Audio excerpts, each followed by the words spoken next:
안녕하세요. 절대값TV의 명품 PD 한PD입니다. 자, 이번 시간에는 최근에 그 아리까리한 시장의 상황들, 팔자는 많은데 하락 추세의 어떤 그 흐름이 나오기 시작했다. 그런데 아직도 상승하는 지역도 있고 상승론자들이 아직도 상승을 외치고 있다. 그 애매모호한 상황을 한번 정리를 해보겠습니다. 지금 그 시장의 그 상승론자들이 얘기하는 것은 뭐냐면 아직 수치상으로 떨어지지 않았다라는 거예요.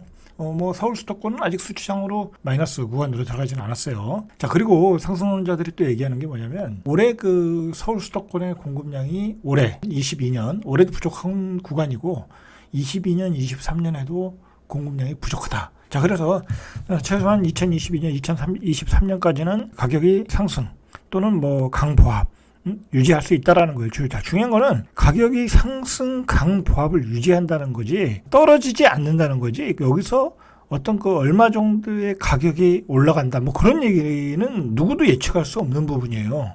자, 그게 중요한 거예요. 지금 가격이 2배, 3배 급등했잖아요. 이제 예전과 같은 그런 상승은 집값이 상승을 하더라도 예전과 같은 상승은 나온다라는 얘기는 누구도 어떤 상승론자도 그렇게 감히 얘기를 못 해요. 자, 그게 중요한 거예요. 자, 그건 왜 그러냐면 이제 우리가 이제 최근에 보다시피 대출 규제, 금리 인상, 그리고 집값 가격의 부담으로 설령 떨어지진 않더라도 가격이 오르는 데는 분명히 부담감은 있어요. 그 정책적인 또 규제도 분명히 들어왔고, 자, 그런 점을 우리가 유의해서 들을 필요가 있고, 그것이 그 매매 수급 지수에 그대로 나타나고 있어요. 지금 서울도 지난주에 비해서 다소 떨어졌고 98 정도로 된 걸로 알고 있고 세종은 계속 떨어지고 있고 대구도 89 정도로 떨어졌고 그다음에 지방으로 가면 이제 울산도 100 이하로 떨어졌어요. 자, 그리고 부산 같은 경우도 구마다 틀리지만 전체적으로 100에서 98, 즉 매도자 우위 시장에서 매수자 우위 시장으로 바뀌고 있는 것은 분명한 사실이다라는 거예요. 어떤 그 시장을 볼 때는 최근에 어떤 그 경향이 있냐면 데이터가 많아지면서 어떤 빅데이터가 이 부동산 시장에 많이 들어왔거든요. 많이 적용이 되고 있거든요. 그래서 많은 사이트들이 많이 생겼잖아요. 아실이라든지 호갱노노라든지 디스코맵 그런 그 웹사이트들이 많이 생겼는데 자, 그리고 이제 예를 들어서 부동산 시세의 변화를 차트, 어떤 차트나 데이터를 가지고 분석하는 게 어떤 시대의 유행이 됐어요. 자, 그러다 보니까 그 수치에 의존하는 경향이 높아졌다라는 거예요. 그래서 투자자들, 예를 들어서 지금 요번에 이제 그 갭 투자들이 시장에 많이 생겼거든요. 이제 갭 투자라는 거는 너무나 일상화되어 있어요. 많은 사람들이 갭 투자를 알게 됐다라는 거죠. 자, 그러면서 많은 그 유동자금이 그곳에 들어오면서 그 사람들이 이용했던 게 바로 그런 빅데이터와 또 그 차트였어요. 자, 그러니까 아직 하락이 안 나타났는데 왜 하락 추세냐라고 이제 그분들이 이야기를 하고 그런 빅데이터를 가지고 많이 이야기하고 특히 차트를 가지고 많이 이야기하고 또 공급량을 가지고 많이 이야기하는 분들이 바로 대부분이 부동산 강사들이라는 거예요. 대부분이 부동산 강사들이다라는 얘기예요. 제 얘기는. 자, 우리가 이 부분을 심도 있게 받아들여야 돼요. 왜 그러냐면 그런 데이터를 가지고 이야기하는 사람들이 부동산 강사들이다. 부동산 강사들이라는 건 제가 부동산 강사들을 폄하하는 건 아니에요. 이분들의 직업이라는 게 뭐냐면 다양한 상품을 부동산에 대한 다양한 상품 그리고 상승론을 좀 주장을 해서 많은 주장을 해야 어떻게 보면 강사의 존재감이 있는 거예요. 그렇지 않고 예를 들어서 부동산 가격이 하락을 한다, 폭락을 한다. 그러면 대부분의 사람들이 강의를 들을 필요 있겠습니까? 들을 필요가 없죠. 신문에서 떠드는데 예를 들어서 폭락을 한다는데 굳이 집을 살 필요가 없다라는 거예요. 자, 그러다 보니까 이분들이 얘기하는 그런 데이터와 어떤 차트 그리고 공급량 이것만 가지고 이것에 의존해서 하다 보니까 상승론을 계속 주장하다 보니까 그게 어떤 절대화된 어떤 수치가 돼버린 거, 절대화된 수치가 돼버렸어요. 이게 그렇지가 않다라는 거예요. 그렇지가 않다. 자, 예를 들어서 제가 설명을 해드릴게요. 제가 올해 주식시장을 이제 예측을 좀 많이 했잖아요. 유튜브에도 많이 올려드렸어요. 그러면서 제가 정확하게 제 방송에서 6월 달부터는 아마 5월 달부터였죠. 뭐 그 전에도 얘기했지만 5월부터 정확히 우리나라 주식시장이 고점을 찍은 게 5월에서 6월 사이니까 자 그때부터 주식시장은 떠나고 휴가를 즐기라고 했어요. 그래서 한국 주식시장에서 돈을 빼고 미국으로 가라. 전 그렇게 주장 분명히 했어요. 그렇게 하신 분들은 수익률이 굉장히 높았을 거예요. 저도 그때 거의 한국 시장에서 돈을 빼고 미국 시장으로 갔고, 그리고 한국 시장은 그 위에 낙폭이 과대할 경우만 저도 투자를 했고, 나름대로 조그만 돈을 운영했지만 수익은 괜찮았다고 봐요. 자, 제가 왜 이야기를 하냐면, 그때 주식시장이 600 찍을 때, 대부분의 증권사의 전문가들, 방송에 많이 나오잖아요. 요즘 유튜브에. 뭐라고 그런 줄 아세요? 계속 올라간다고 그랬어요. 그 사람들. 누구라고 제가 얘기 안 했어요. 그래서 그 사람 말 들어가지고 모든 개미 투자자들이 완전히 물을 먹었어요. 증권사 직원들이라는 게 뭐예요? 결국은 증권사라는 게 알고 보면 수수료 가지고 먹고 사는 데가 아니에요. 수수료는 아주 미비해요. 예? 뭘 가지고 먹고 사냐면 이 사람들이 신용매매를 하면서 주식담보로 신용매매를 하면서 그 금리를 따먹는 거야. 어떻게 보면 대부업체야. 자, 그렇다는 거예요. 그러면 그 증권사에 소속된 사람들이 나와서 폭락을 합니다 라고 얘기를 하겠어요. 자기가 증권사에서 억대 연봉을 받는 사람들인데 그런 말을 안 해요. 그러니까 여러분 잠깐 증권 얘기를 하면 절대로 증권사의 관계자들의 말을 듣지 말아라 라는 얘기예요. 제 얘기는 듣지 말고 유튜브에서 나오는 얘기들도 잘 듣지 말고 이 고수들의 얘기들, 주식 고수들은 허튼 소리 잘 안 하거든요. 고수들도 요즘 좀 맛이 간 애들도 있고 제대로 된 고수들이 있어요. 슈퍼개미 중에. 자, 그런 분들의 얘기를 좀 들어야 돼요. 그리고 거기서 수익을 내신 분들의 매매 기법을 배워서 투자를 하셔야 돈을 버는 거예요. 자, 그러면 똑같은 거예요. 부동산 쪽에서도 부동산 강사들의 얘기는 굉장히 자신의 직업과 관련해서 주관적일 수밖에 없는 거예요. 이 사람들 절대로 하락 추세가 분명하게 수치로 나타나거나 어떤 가격의 변동이 나타나기 전에는 하락이라는 말을 절대로 안 해요. 오히려 지금 또 심지어는 어떤 분들이 있냐면 내년에는 폭등이다라고 얘기를 해요. 그건 선동하는 거예요. 제가 보기에는. 여러분, 여기서 만약에 상승이 나타나더라도 지금 벌써 시장에서 나타나고 있잖아요. 구분해서 나타나고 있어요. 분명히 대출 규제를 하고 금리 인상을 하고. 자, 그러면 뭐라고 할까요? 중간 소득자들은 그거에 대해서 감당을 할 수가 없어요. 금리가 2.5%였는데 5%가 되면 내 수익에서 2배의 이자와 원금이 나가야 되는데 그걸 감당을 못한다. 자, 그러니까 벌써 서울 같은 지역, 서울은 서울 수도권은 전국에서 유일하게 강세 지역이잖아요. 자, 그 지역에 강남구, 송파구 그런 A급 지역 빼고는 벌써 거래도 안 되고 가격 보합을 이루고 있더라는 거예요. 자, 가격 보합을 이루고 있더라는 게 뭐겠어요? 결국은 매도자는 가격을 높게 내고 매수자는 꼼짝도 안 하고 있다라는 게 나타나고 있더라. 자, 그러나 그렇지 않다. 강남에서는 아크로 리버파크에서는 129제곱미터짜리는 60억을 찍었고 84제곱미터짜리는 42억에서 45억 신고가를 찍었으니까 자, 그다음에 마용성이 움직일 것이다라고 이제 얘기하는 어떤 선동가들이 있어요. 자, 그 말은 믿으시면 안 된다. 이제는 그렇게 순환 연결고리가 이어지기 어려운 시장이다. 가격이 어느 정도 고점에 올라왔고 분명히 고점에 올라왔고 거기에 대한 대출 규제를 분명히 하고 있다라는 거예요. 제가 누누이 얘기하지만 다주택자들, 투자자들, 자, 리스크 관리를 해서 벌써 제가 얘기 안 해도 그분들은 이미 이 수치로 대응하는 게 아니라 어떤 시장에 대한 느낌, 어떤 시장에 대한 어떤 그 동물적인 감각으로 반응을 하고 있어요.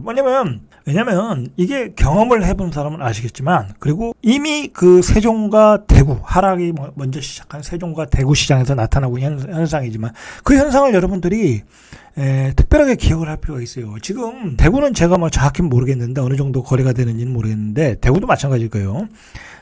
이 거래량을 보면 세종에서도 거래가 안 돼요. 진짜 금매로 내놓으면 간신히 거래가 된다. 아주 좋은 아파트인 경우에. 그리고 일반급 아파트는 금매로 내놔도 거래가 잘 안 돼요. 그 얘기는 뭐야? 돈이 없는 그 어떤 그 대출을 받아서 사야 될 분들은 내가 굳이 이 금매라고 해도 덤벼 들지 않겠다라는 거예요. 내가 대출을 받아서까지 금매로 사기가 겁이 난다라는 거예요. 이 바닥을 모르니까 그렇다는 얘기예요. 자, 그러나 예를 들어서 돈이 많으신 분들이 있잖아요. 그동안 뭐 어떤 땅을 판다든지 뭐 이렇게 또 여유자금 많으신 분들이 있거든요. 그분들은 좋은 아파트가 금매로 나오면 사더라는 거예요. 사더라. 자, 그게 조금 다른 현상이지만 중요한 것은 한번 하락 추세로 넘어가니까 거래가 안 되더라라는 거, 안 되더라. 자, 그거를 그 어떤 고수급 투자자, 경험이 많은 투자자들은 알아요. 안다.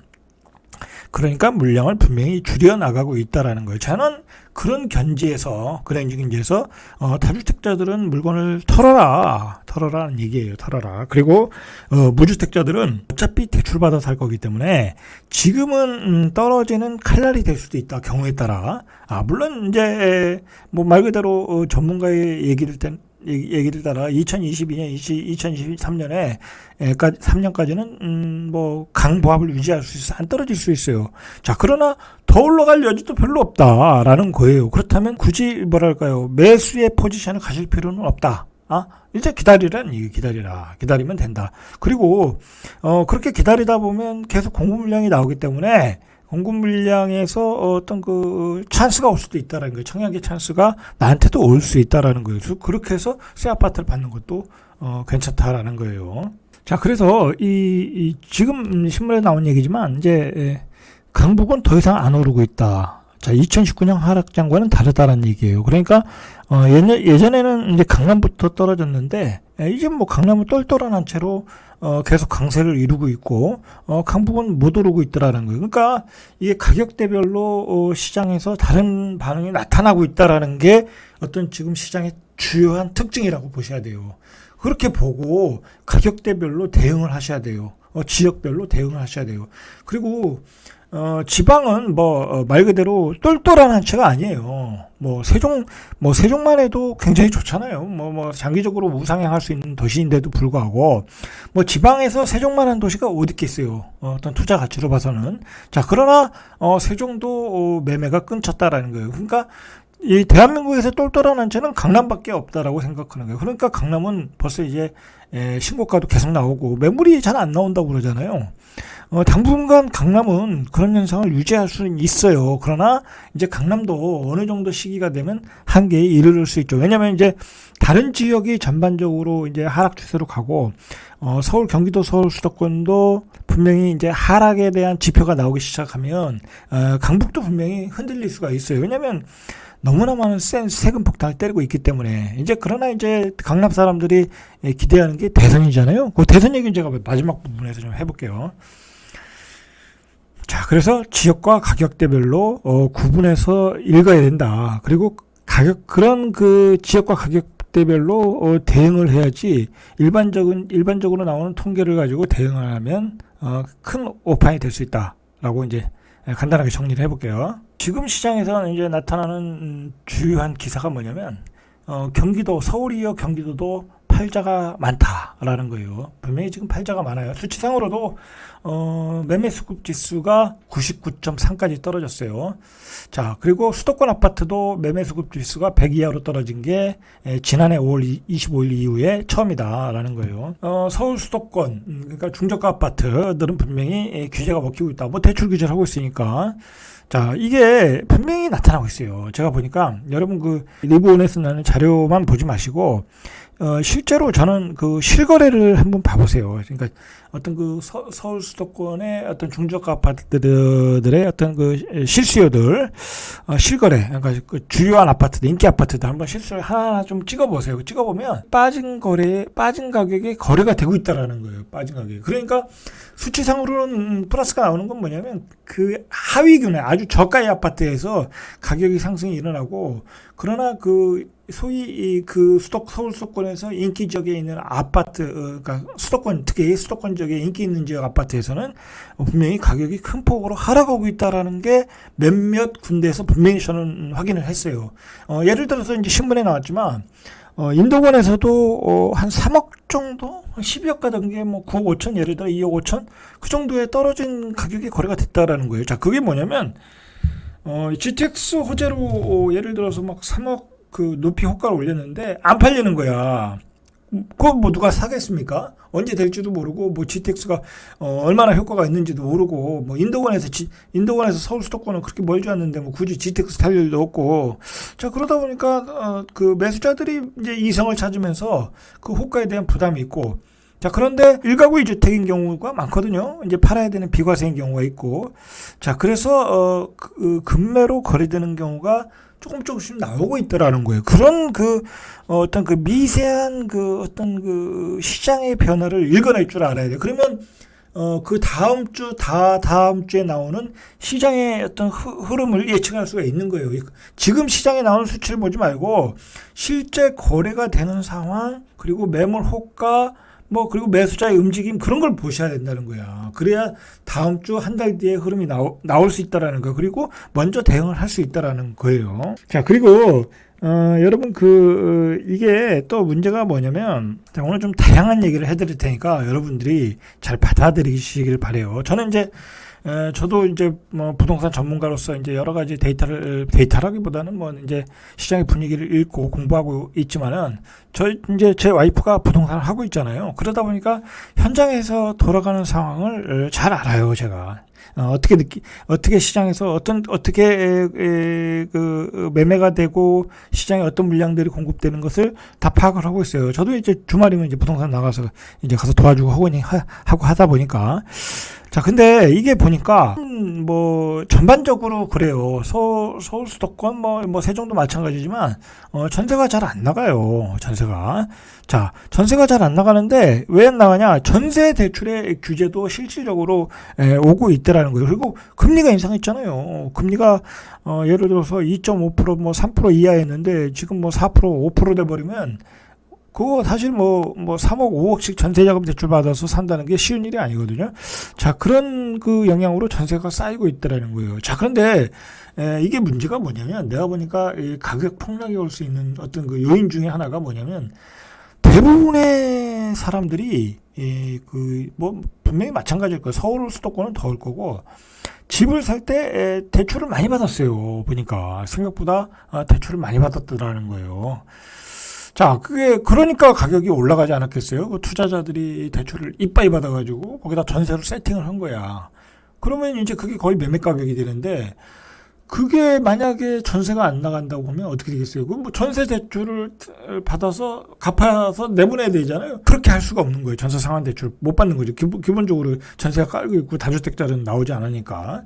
자, 그런 게 어떤 시장의 어떤 폭탄이더라는 거예요. 만약에 정말 이 전세 시장에 어떤 동맥경화가 오면 가격은 급락할 수 있다라고 저는 봐요. 분명히 그런 징후가 보이더라는 거예요. 자, 그래서 지금은 전세 가격이 떨어진다. 전세 대출을 급격하게 조인다. 자, 그러면 그것은 시장의 급격한 하락 신호다라고 보셔야 돼요. 분명히. 지금 분명히 외곽부터 하락이 시작이 됐어요. 분명히. 여러분 그거 읽으셔야 돼요. 벌써 이게 신문 기사가 잘 찍어내요. 전주 대비 집값이 수도권에서 하락한 것은 수도권이 얼마나 강세했어요. 뭐 지난주까지만 해도. 자, 그런데 동두천이 처음으로 떨어졌다는 거예요. 자, 이게 우리가 아주 미세하게 보면은 가장 급등한 지역에서 집값이 먼저 떨어지더라는 거예요. 왜냐면 그동안 차익 실현 금액이 높잖아요. 그렇잖아요. 뭐 예를 들어 1억 5천에 샀는데 3억 5천이 됐어. 그러면 까짓것 뭐 3억에 날리면 되잖아요. 그죠?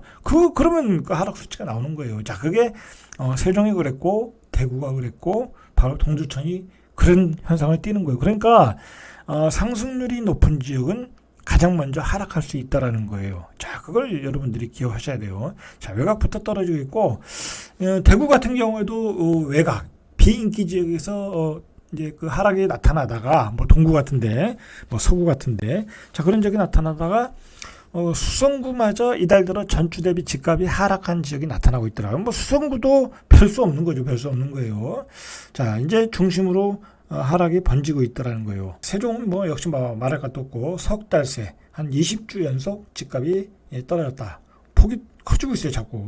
결국은 이게 이제 정리하면 가격 저항에 부딪히고 있다라는 거예요. 자, 앞에서 얘기했듯이 2019년도에는 강남 상구가 약세장을 주도했는데 이번에는 가격대가 낮은 강북권이나 외곽 지역에서 상승률이 주춤하고 있다라는 거예요. 그래서 11월 첫째 주 도봉을 시장으로 중량, 중구, 종로, 서대문, 마포, 성동, 강서, 관악 이런 아파트의 상승률이 제로를 기록하더라는 거예요. 이건 뭔가 제로를 기록했다는 얘기는 거의 거래가 안 되고 있다는 거. 거의 거래가 안 되고 있더라. 자, 정부가 야심차게 강하게 드라이브를 건 대출 규제가 중저가 아파트를 위축시키고 있고, 자, 그 반대로 똘똘한 채로 또 풍선 효과가 조금 생기고 있다라고 보시면 될 것 같아요.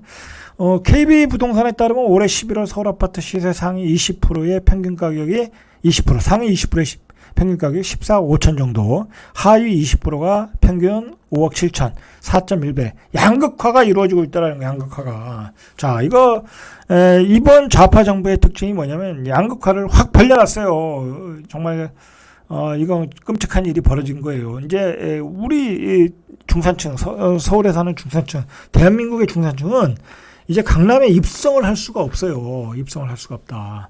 최소 20억에서 25억을 가지고 입성을 해야 되고, 자, 그리고 입성을 해도 그거 보유세 재산세를 1년에 1,000만 원, 1,500만 원을 어떻게 내고 사냐고.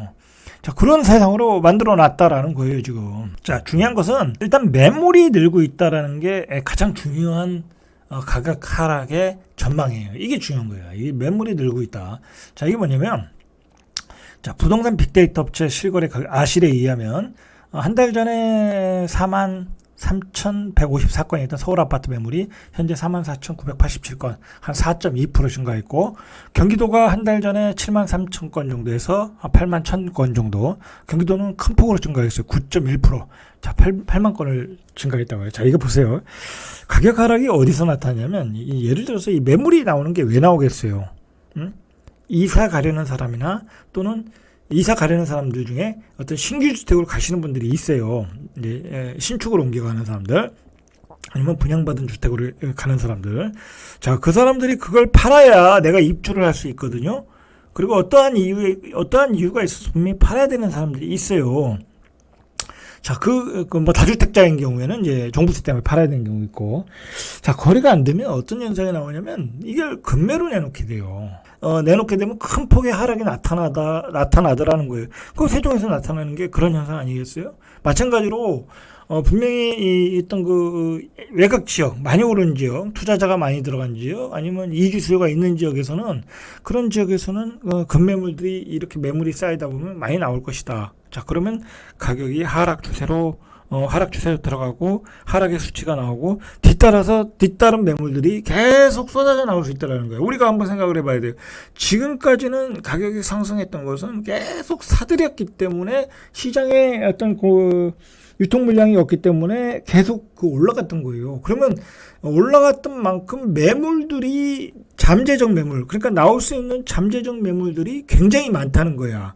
근데 그 잠재적 매물들이 예를 들어서 뭐 굳이 안 팔아도 된다라고 하면 가격이 떨어지진 않아요.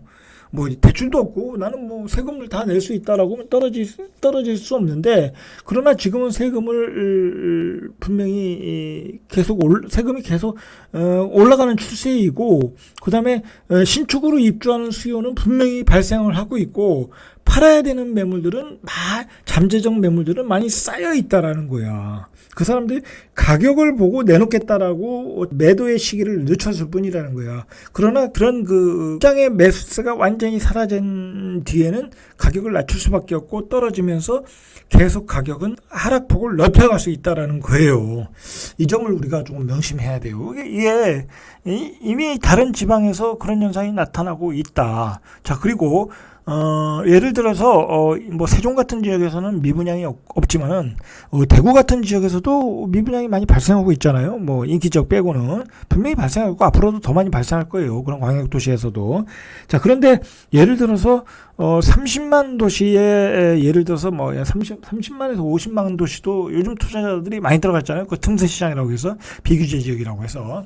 자, 그런 지역에서도 지금 미분양이 꽤 괜찮은 지역인데도 미분양이 나오고 있다라는 거예요. 포항 같은 경우에 무슨 신도시죠, 거기도 그쪽 대방 노블랜드인가요? 그거 분양했는데 미분양이 났어요. 자, 그 포항도 최근에 제가 알기로는 투자자들이 많이 들어갔거든요. 그 틈새 시장이라고 해서. 자, 그런데 미분양이 났다. 자, 그러면 그 투자자들이 그런 지역에 분양권을 많이 샀단 말이에요. 자, 그러면 거기서 미분양이 나면 그 분양권은 어떻게 되겠어요? 다 급매로 나오게 되는 거예요. 그리고 이거 분명히 좀 기억하셔야 되는 게 서울 수도권이야 아직 미분양이 쉽게 나올 수는 없지만 광역도시도 아직은 쉬운 상황은 아니에요. 대전 같은 경우에도. 자, 그러나 이제 뭐 대구는 나오니까 뭐 대전도 이제 장담할 수 없어요. 예를 들어서 앞으로의 공급 물량이 많다. 지방에 공급할 수 있는 물량들을 많다. 그리고 많이 잡혀 있는 데가 대부분의 지역이고. 자, 그러다 보면은 기존의 구축을 가지고 있는 사람들이 뭐 어떻게 생각하겠어요? 구축을 팔고 신규 분양을 받아야 되겠네. 그럼 구축의 매물일이 많아지고, 그리고 굳이 내가 비싸게 구축을 살 필요가 없는 거야. 그렇지 않겠습니까? 뭐 가격이 다 올랐는데 그 신축은 그 가격에 구축에 한 60% 70%만 사는데 굳이 구축을 살 필요가 없다라는 거죠. 앞으로 공급 물량을 규제가 있기 때문에 뭐 특별히 뭐랄까 이제 투기 수요도 들어오지 못하는 상황이다 보니까 가격이 안정세를 유지하고 있잖아요. 그죠? 안정세를 유지하고 있다 보니까 이제 청약 대기 물량으로 들어가는 그 수요자들이 많다. 그러니까 지방 아파트는 어떤 하락의 기간으로 들어갈 수밖에 없다라는 거예요, 이게. 그게 이제 그런 현상들이 지금 세종과 대구 그리고 포항 그런 지역에서 조금씩 나타나고 있어요. 번져가고 있는 거예요.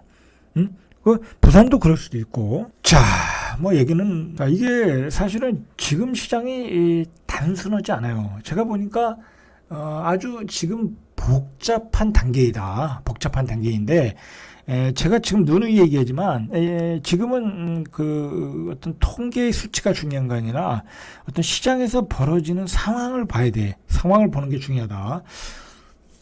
자, 여러분 이게 무슨 문제가 있냐면 제가 요즘 보니까 부동산 투자든 주식 투자든 특히 이제 주식 투자도 정말 주식 투자를 잘 하시는 분들 보면 투자가 단순해요.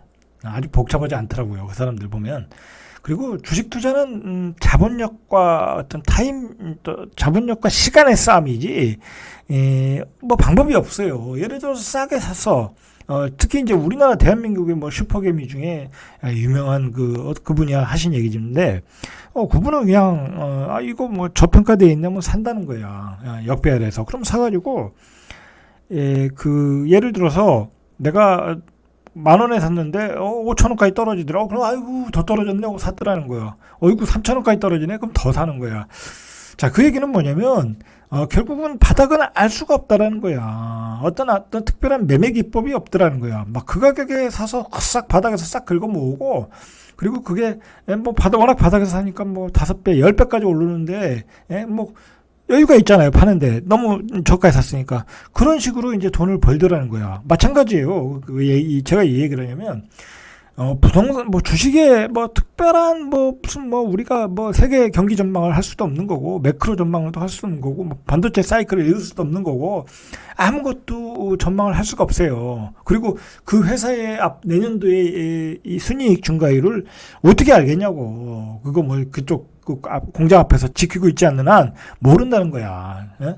그 고도의 정보력이 아니면. 그러니까 그런 건 알 수가 없다. 그냥 좋은 회사, 이 회사 좋겠다 그러면 사더라는 거예요. 그게 단순하더라는 거야. 근데 제가 왜 얘기하냐면 부동산 시장도 마찬가지더라는 거예요. 마찬가지. 너무 막 아까 전반부에서 얘기했지만 그 부동산 강사들 중심으로 데이터 중심으로 뭐 복잡한 이론을 가지고 뭐 뭐랄까요? 어떤 강의를 듣는 수강생들을 설득하는 과정이죠. 자기 스타일로 길들이는 거야. 내가 보기에는. 그건 분명히 길들이는 거다. 자, 여러분, 그럴 필요 없어요. 투자를 하든 뭐 무주택자가 집을 사든 너무 복잡하게 생각하지 말아라는 거예요. 복잡해. 지금은 상황이 복잡해처럼 보이지만 복잡하게 생각하지 말아라. 그동안 가격이 이게 몇 배가 올랐어요. 그리고 그거에 대한 오른 것은 초저금리 유동성이었고, 그거에 대해서 정부가 강력하게 대출 규제를 하겠다고 그러고, 그리고 그동안 많이 샀는데 그 사람들이 다 대출로 산 거예요.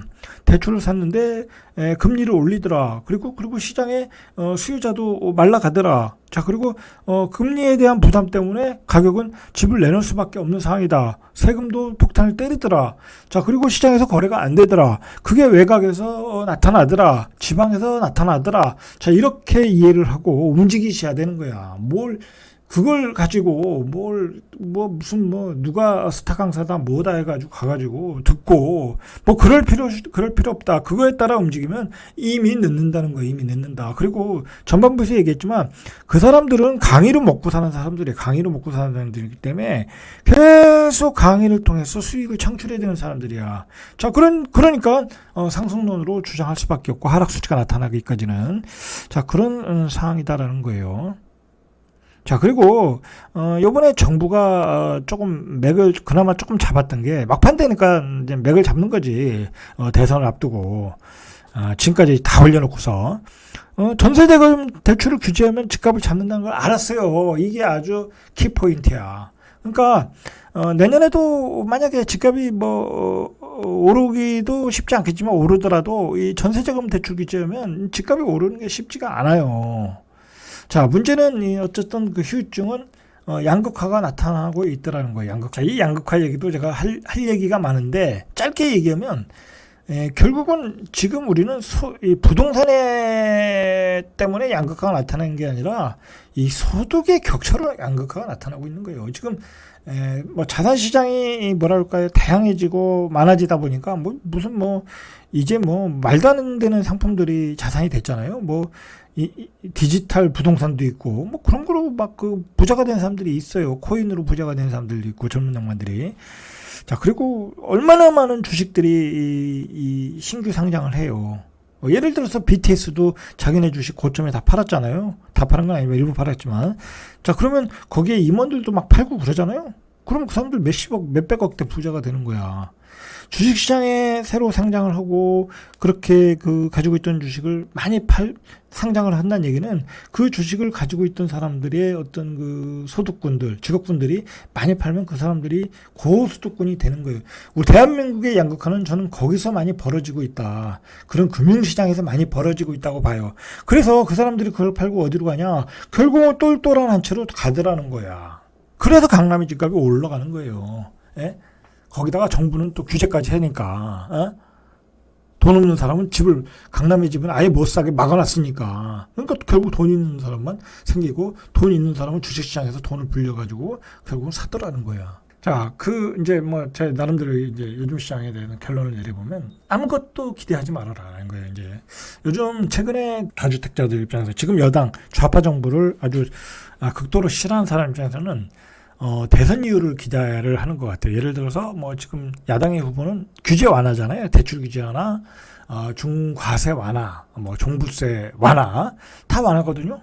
이제 말 그대로 반대로 통제 경제에서 시장 경제로 바꾸겠다는 얘기예요. 그러면 가격이 그러면 완화하니까 어떤 실수요자들이 집을 살 수 있지 않겠냐라는 얘기예요. 그렇지 않겠습니까? 예를 들어서 이제 강남도 대출 규제 완화하면 이제 실수요자들이 사지 않겠냐.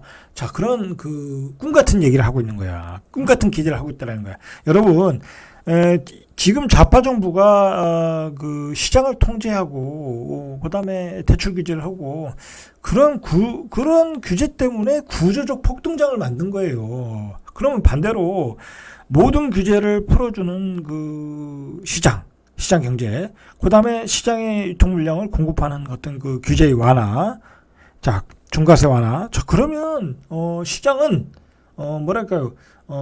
공급 물량이 풍부해지는 거예요. 말 그대로 시장에 유통할 수 있는 물량이 풍부해져. 자, 그런데 예를 들어서 지금의 금리 인상의 추세는 야당 후보가 되든 여당 후보가 되든 상승하는 추세다라는 거예요. 상승하는 추세다라는 거예요. 금리는 올라갈 수밖에 없는 추세예요. 왜냐하면 지금 인플레이션 때문에 세계 경제가 너무나 엄청난 고통을 받고 있어요. 특히 신흥 국가들은 석유값 폭등, 뭐 석탄값 폭등, 원자재값 폭등 때문에 너무나 큰 고통을 겪고 있고, 자, 미국도 내년에 분명히 금리 인상을 하고, 대한민국은 이미 선제 대응을 하고 있고, 자, 그런데 결국은 금리 인상 때문에 금리 인상을 한 상태에서 시장의 유통 물량이 늘어나도 가격은 거래는 될 수가 없는 거예요. 오히려 매물이 늘어나고 매수세는 줄어드는 상황이 핵심 포인트라는 거예요.